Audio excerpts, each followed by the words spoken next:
A punto de cerrar la primera semana con las nuevas restricciones, los casos de COVID en Castilla y León se estabilizan. Llevan 2 días bajando, pero las cifras continúan siendo dramáticas, altísimas. Queda todo el trabajo por hacer, pero hay cimientos. Comenzamos.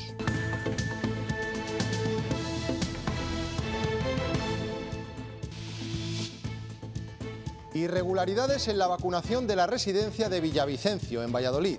Además de los ancianos y del personal, también han recibido sus dosis el alcalde y el cura del pueblo. La Junta está investigando los hechos. Buenas noches. También se ha vacunado ya el jefe del Estado Mayor de la Defensa, Miguel Ángel Villarroya, y otros oficiales del Ejército. La ministra, Margarita Robles, no conocía ese protocolo. Se ha enterado por la prensa y ha pedido explicaciones. David Aragonés.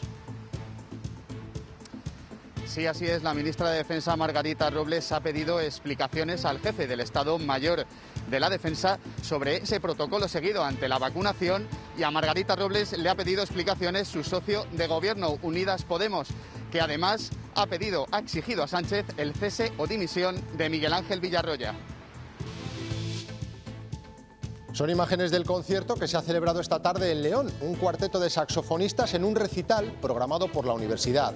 No se ha suspendido, a pesar de que la Junta sí que ha cancelado desde hoy todos los espectáculos dependientes de la Administración regional. La provincia que presenta datos más preocupantes en Castilla y León es Segovia.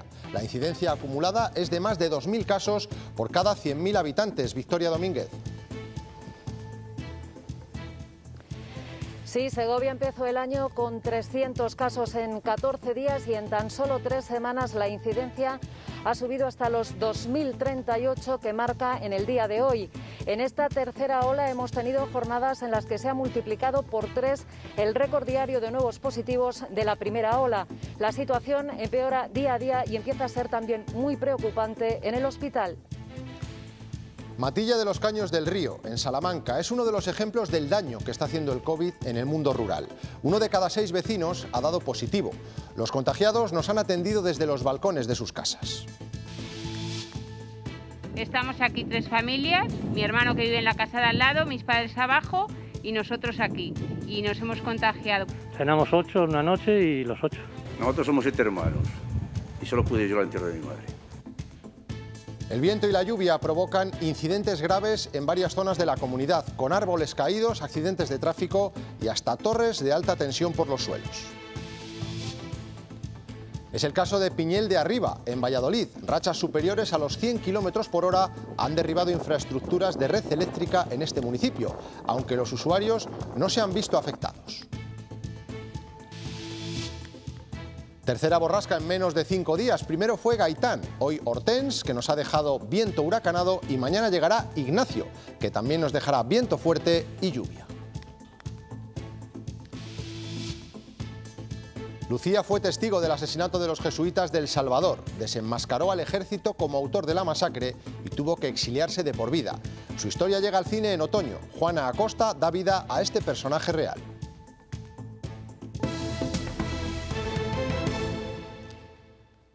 El conflicto de aprovecharse de un cargo público para vacunarse antes que nadie llega a Castilla y León. Ha sido en la localidad de Villavicencio, en Valladolid. El alcalde del pueblo, el cura y algunos funcionarios forman parte del patronato de la residencia de ancianos. Con esta excusa han recibido ya sus dosis, fuera de los protocolos de la Junta, que está investigando el caso. La residencia de ancianos de Villavicencio de los Caballeros tiene 58 plazas. El pasado 12 de enero vacunaron a los residentes y a los trabajadores, pero también a las 6 personas que forman el patronato que dirige la residencia, que lo forman entre otros el alcalde y el cura del pueblo. Según la Junta de Castilla y León, se han saltado la ley. El hecho de ser miembro del patronato de una residencia de ancianos no significa que estés en contacto con el anciano que está allí residente, por lo tanto no te da derecho a ser vacunado. En la residencia dicen que sí que son personas que hacen un trabajo básico en el día a día del centro y que no han escondido nada, porque sus nombres estaban en el listado de personas que pasaron al gobierno regional para ser vacunadas y la Junta de Castilla y León lo aprobó verbalmente. Estaban en un limbo y no se sabía si podían acudir o no a la vacunación y se determinó que efectivamente podían vacunarse, pero no lo determinamos nosotros, lo determinó la Consejería de Sanidad. El problema es que el gobierno autonómico asegura que han falseado los listados. Todas las residencias tienen que mandar dos, uno a la Gerencia de Servicios Sociales y el mismo a la Consejería de Sanidad. Y en este caso, el segundo se ha manipulado para incluir a las 6 personas que no tenían derecho a vacunarse. La Junta de Castilla y León estudia emprender acciones legales contra la directora de la residencia y las 6 personas del patronato que se han vacunado. En Soria, el alcalde de Matamala de Almazán, Mariano Hernández, recibió la primera dosis de la vacuna el pasado 7 de enero, al igual que la secretaria del ayuntamiento del mismo municipio. El edil justifica su vacunación por las labores de mantenimiento que realiza en la residencia de mayores del pueblo. Sin embargo, con 41 años y sin un contrato directo con la residencia, su vacunación ha generado una gran polémica sobre el cumplimiento de los protocolos marcados. Hago labores de trabajo de mantenimiento con mi cargo de alcalde, sin ningún interés ni cobro ni nada. En el segundo turno de vacunación de los trabajadores de la residencia, pues hay 8 y sobran 2. Entonces las 2 creo que no se pueden utilizar en otro lado. Polémica también por cómo se está vacunando en las Fuerzas Armadas. Ha trascendido que el GEMAD, junto a otros generales y suboficiales del Estado Mayor de la Defensa, ya han sido vacunados con la primera dosis. Una vacuna que no les correspondería, según los criterios del Ministerio de Sanidad. David Aragonés, la ministra Margarita Robles, ha pedido explicaciones.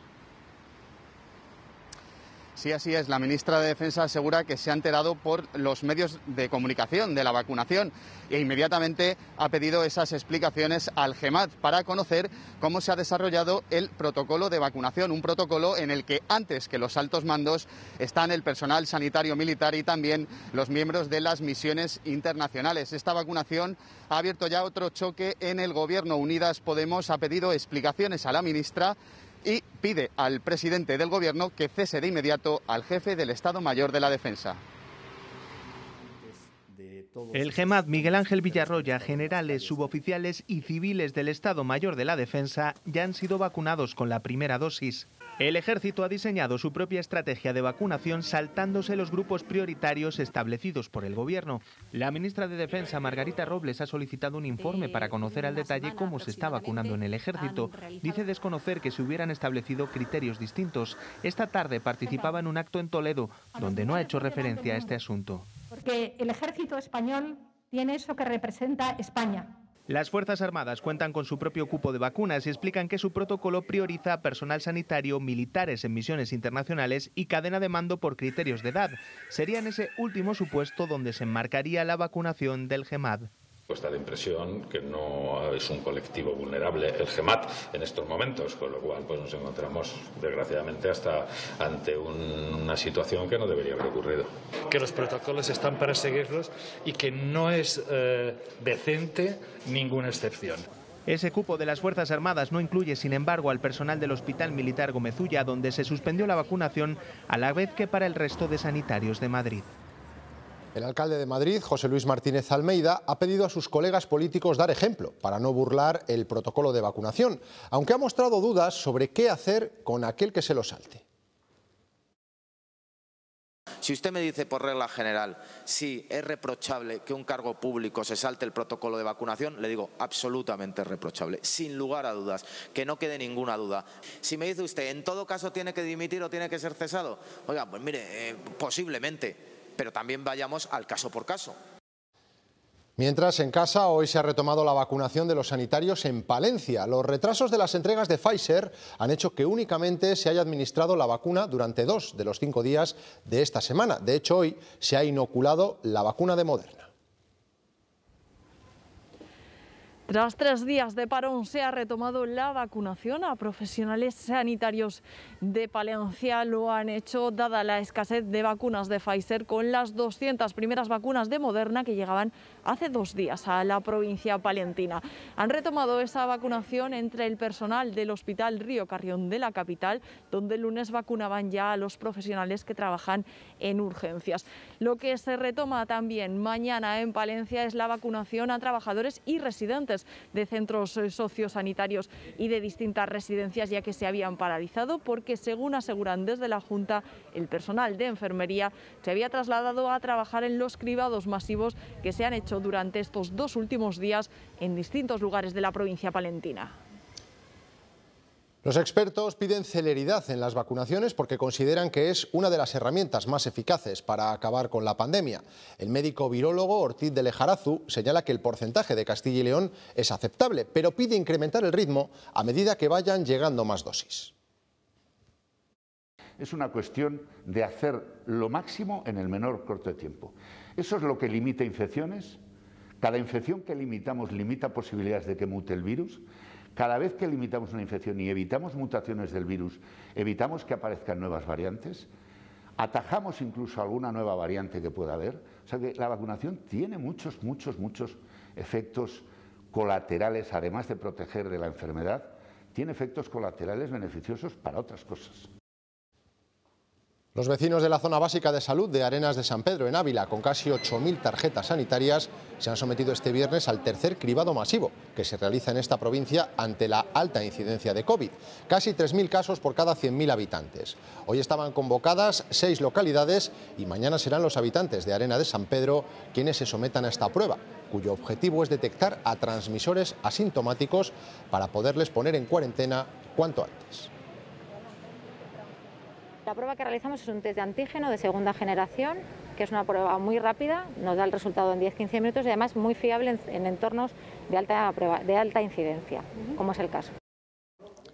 El reflejo del impacto del COVID en el medio rural lo encontramos en Matilla de los Caños del Río, en Salamanca. A día de hoy, un altísimo porcentaje de su población está contagiada y la vida en el pueblo es muy complicada. Teresa Gavilán.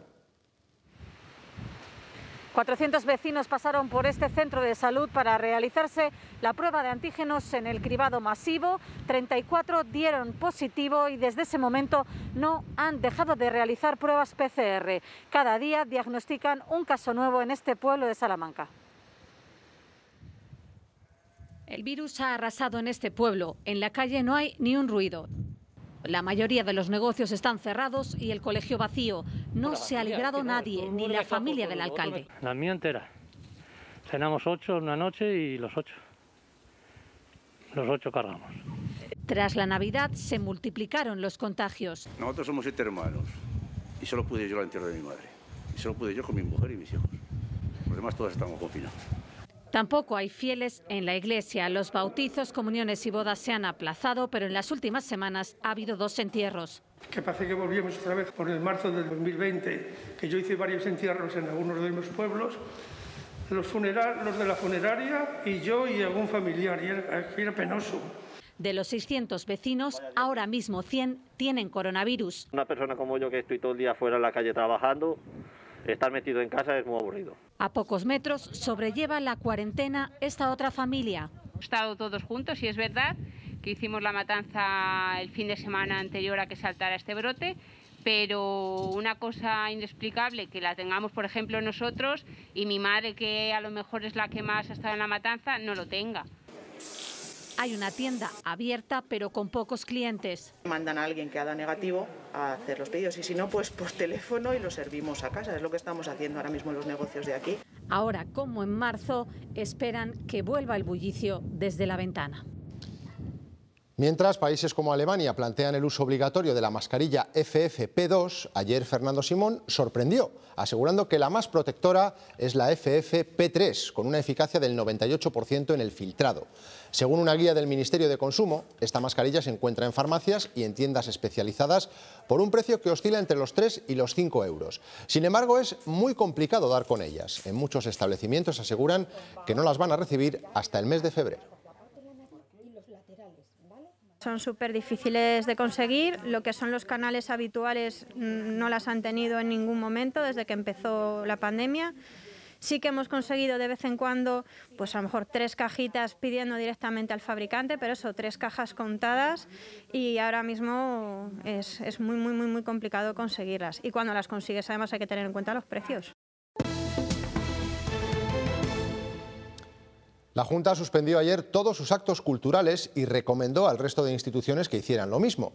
La Universidad de León, sin embargo, ha decidido continuar con su programación. Esta tarde, de hecho, ha mantenido el concierto previsto en el que se ha completado el aforo. Muy reducido, eso sí, Roberto Núñez. La cultura no solo es segura, sino también necesaria en estos tiempos que corren. Con esa mentalidad, la Universidad de León ha decidido mantener su programación a pesar de las medidas adoptadas por la Junta, que consideran que no les afectan y que tampoco son necesarias porque ven seguras sus actividades. Así se lo han trasladado al área de actividades culturales, que hoy ha llevado a cabo, como estaba previsto, el concierto de un cuarteto de saxo dentro del ciclo de Juventudes Musicales. De hecho, las medidas de seguridad han dejado fuera a mucha gente. Los habituales consideran que estas citas son seguras. Que la cultura continúe, de que los ciudadanos tengan una posibilidad de no sé, refrescar un poco, oxigenar estas mentes tan aturdidas. Entendemos que la cultura es segura, o debería ser, entonces aquí estamos. Hombre, si guardar las medidas y no te quitar la mascarilla y guardar la distancia, en teoría debería de haberla. En principio, yo vengo siempre y no ha pasado nada, de momento. Todo lo contrario ha ocurrido en Salamanca. El ayuntamiento, siguiendo las recomendaciones de la Junta, ha suspendido el concierto de Fue el Fandango. El grupo se ha enterado cuando estaba ensayando. Paco Gómez. Son 3 espectáculos de teatro, 1 de circo y 2 conciertos los que se han visto afectados por... Tras la estela de la Junta, la mayoría de capitales se suman a la suspensión de actividades culturales. Tampoco hay mucho más que hacer fuera, así que si acaso ir al parque, pero digo al parque ir al monte donde no hay casi nadie, entonces, porque en la ciudad tampoco hay mucho más que hacer. Los ayuntamientos gobernados por el PP y Ciudadanos, incluso el de Izquierda Unida en Zamora, han respondido de inmediato a la llamada de la Junta. Vamos a cerrar todos esos espacios culturales que dependen de nosotros. Teatros, bibliotecas, centros cívicos y archivos cierran desde hoy al público. En el caso de los socialistas, se resisten al cierre y exigen a la Junta que aclare estas medidas vía vocil. Esto es un cachondeo, o sea, el gobierno central por un sitio, los gobiernos autonómicos por otro, el ciudadano sabemos a qué atenernos. Solo en algunas excepciones se puede acudir con cita previa, por ejemplo, para recoger un libro en la Biblioteca Municipal de Soria o para ver una exposición en Salamanca. Incluso el Museo Nacional de Escultura de Valladolid también cierra sus puertas. Salvo las actividades esenciales o fundamentales, creo que deberíamos quedarnos en casa. Y con estas medidas solo queda apelar a la responsabilidad individual. Es lo que ha hecho el Ayuntamiento de Burgos con este bando. El consistorio ya había aplazado la actividad de los centros cívicos hasta febrero y convertido toda expresión cultural al formato virtual. Y mientras en Madrid siguen programándose conciertos y organizándose festivales como este abierto a mediodía, en el Teatro EDP de Gran Vía. Con conciertos a las 12:30 de la mañana, el cartel del festival hasta la fecha reunirá a bandas del tirón de Manel, M-Clan, Tu Otra Bonita o Marlanco.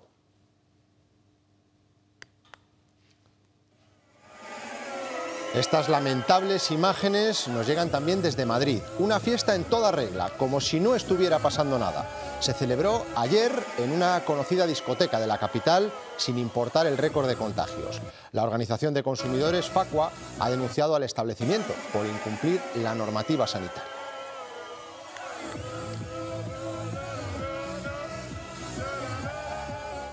Llegan las restricciones al sector cultural y también al educativo. Es una semana muy negativa en las aulas porque se ha llegado al máximo de clases en cuarentena desde que empezó el curso. Aquí ven los datos de cada viernes. Se llegó al pico de la segunda ola con 174 aulas cerradas, pero en esta última semana se han disparado de 59 a 326. Precisamente en la Universidad Católica de Ávila ya han decidido suspender las clases y continuar su docencia de manera telemática. Samuel Senovilla. Una medida que desgraciadamente nos recuerda demasiado a los inicios de esta pandemia. La Universidad Católica de Ávila traslada sus clases a la modalidad presencial virtual, sincrónica e interactiva, es decir, en Román Paladino a la modalidad online. Esta decisión llega, según la universidad, debido al aumento en el número de contagios y también por las recomendaciones que llegan desde la Junta de Castilla y León. Esta decisión se extenderá en principio hasta el próximo 22 de febrero y atendiendo a la evolución de la pandemia se decidirá si se vuelve a las aulas.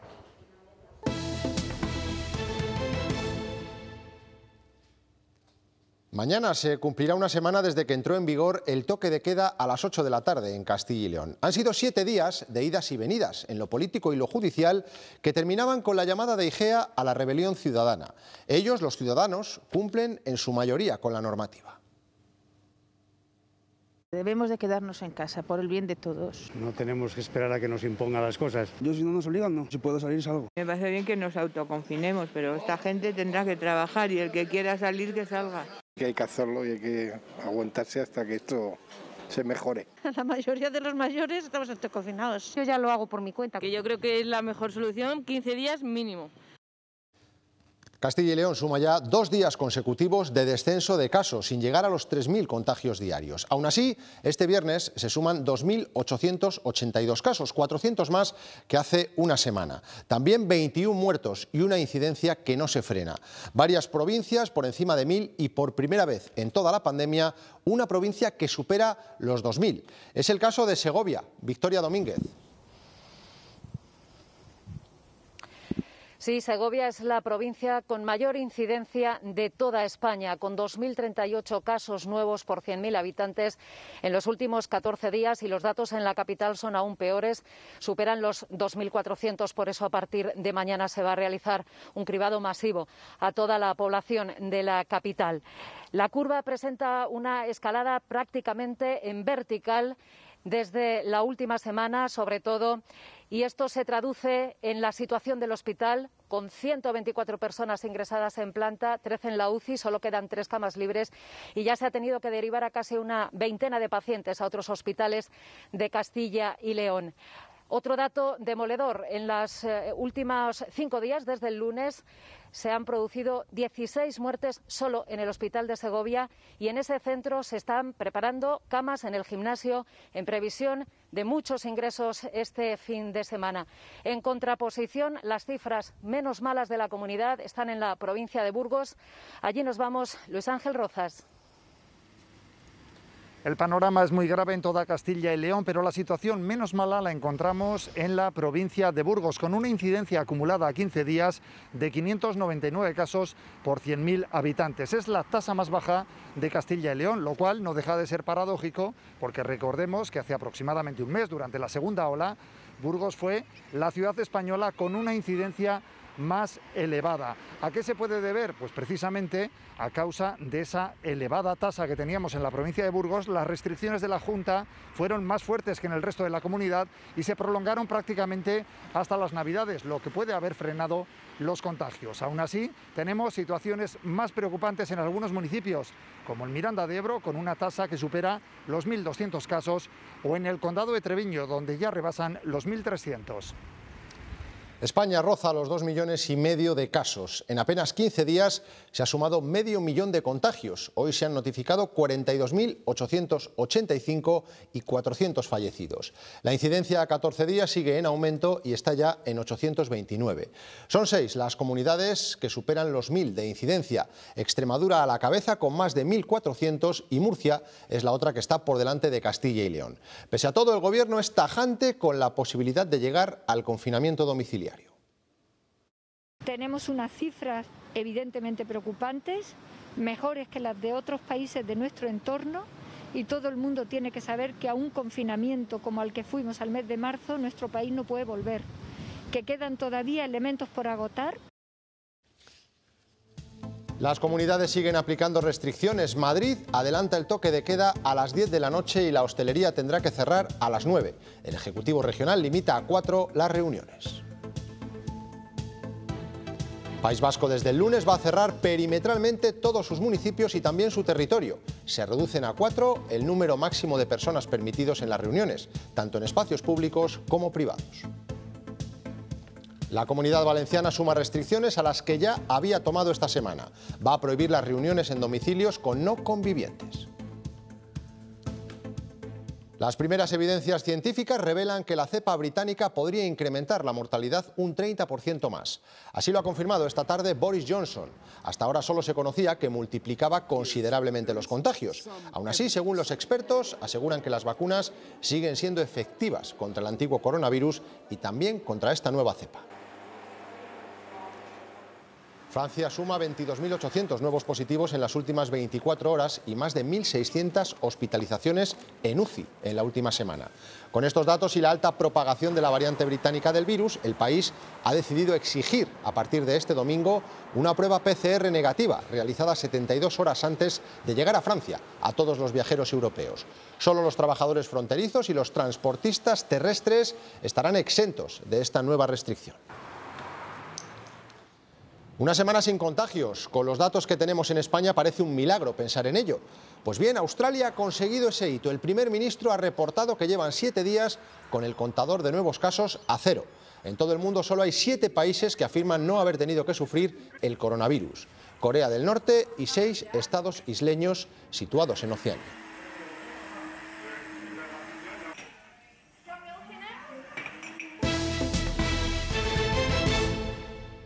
En Piñel de Arriba, en Valladolid, han visto cómo el fuerte viento se ha llevado por delante 2 torres de alta tensión, pero no ha sido el único contratiempo derivado del temporal. Enar Valerio.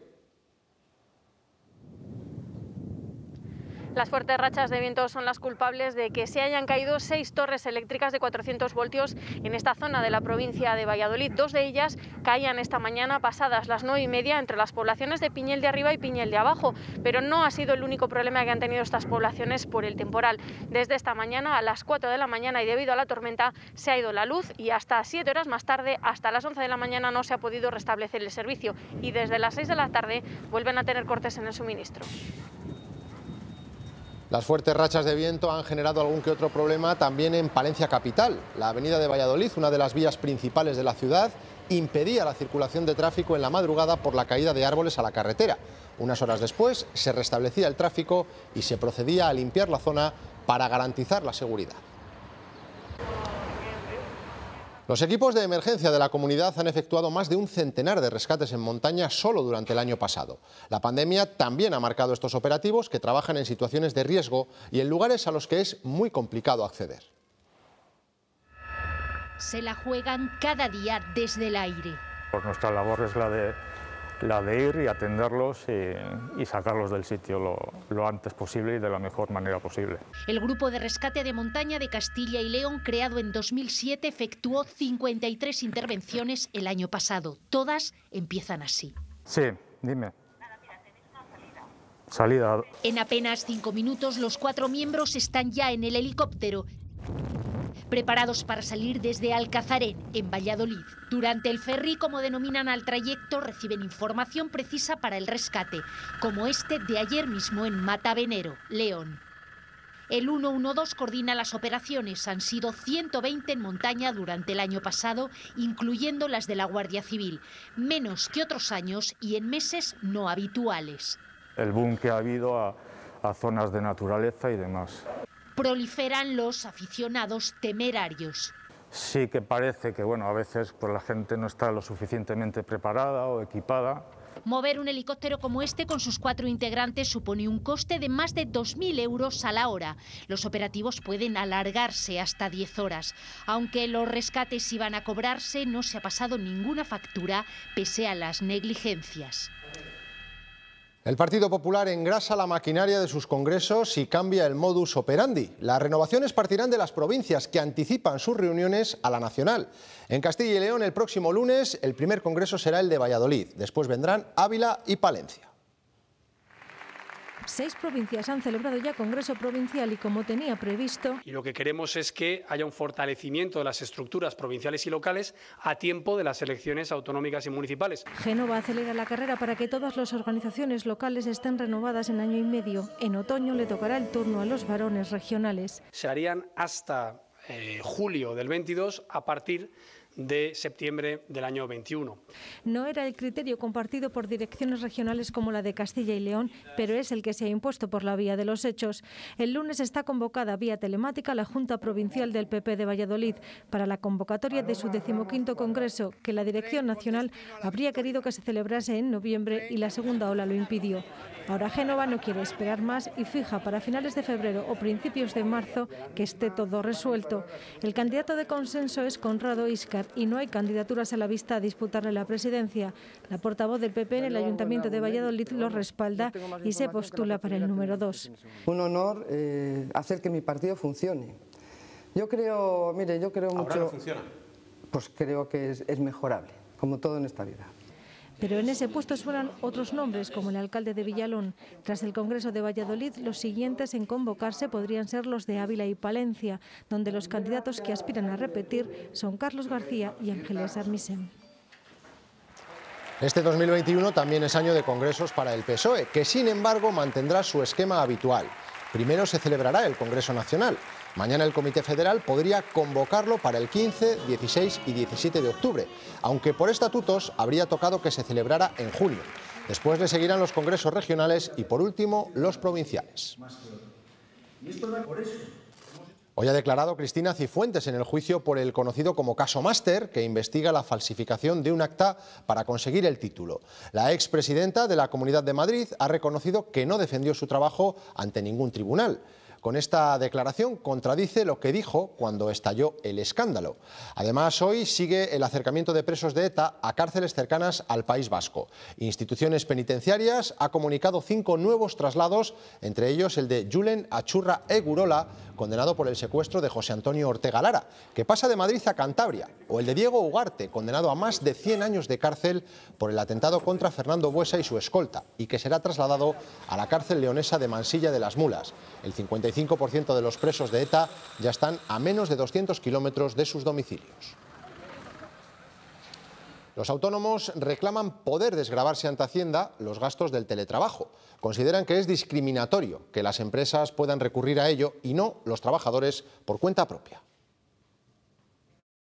Que han sido obligados a confinarse por orden administrativa, que estén realizando trabajo en su casa, se les ha obligado a reducir su horario de actividad y que esos gastos que está ocasionando en su casa el desarrollo de su actividad no sean unos gastos deducibles. Espero la rectificación de la agencia tributaria. La empresa Benteler ha presentado en su factoría de Burgos un expediente de regulación de empleo que afecta a 70 de los 650 trabajadores. El ERE, como decimos, afecta a un 10% de la plantilla y está motivado por la caída de los pedidos debido a que esta empresa, subsidiaria del sector de la automoción, fabrica piezas de modelos que están a punto de ser retirados del mercado.